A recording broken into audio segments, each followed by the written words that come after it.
एकादशी उद्यापन कर चुके हैं तो दोबारा यह व्रत करना चाहिए या नहीं। देखिए पुरोहित जी, ऐसा है, एकादशी का व्रत प्राणपण से मनुष्य को तब तक करना चाहिए जब तक शरीर में सामर्थ्य है।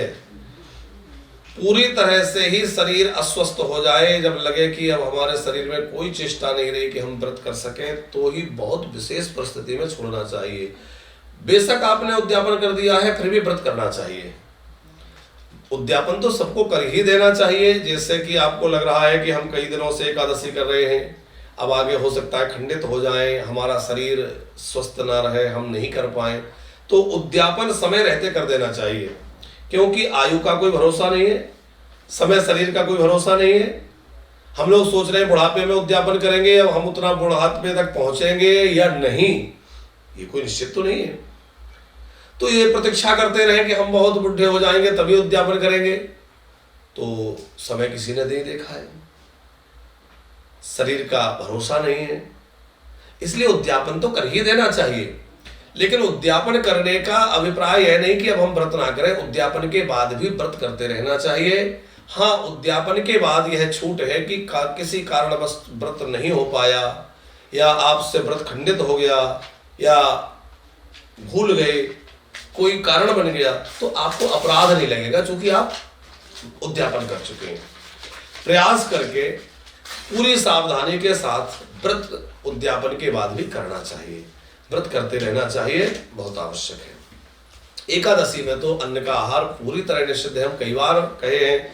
आप पुराने वीडियो भी यूट्यूब पर देखेंगे तो काफी सारे वीडियो एकादशी को लेकर डले हुए हैं कि एकादशी को पाप का वास अन्न में होता है, इसलिए अन्न ग्रहण करना नहीं चाहिए, अन्न का स्पर्श नहीं करना चाहिए। अब अन्न के स्पर्श का दोष ही जब एकादशी में कहा गया है, तो फिर आप विचार करिए कि भले उद्यापन हो गया पर हम अन्न को स्पर्श कैसे करें, तो बचना चाहिए। और एकादशी उद्यापन के लिए आप लोग अपने घर में कर सकते हैं तो घर में करिए, अपने घर में ब्राह्मणों को जिमाइए। कई लोग पूछते हैं एकादशी उद्यापन कैसे करें, कई लोगों को जानकारी नहीं होती है, तो कार्यक्रम के माध्यम से उनको भी जानकारी हो जाए।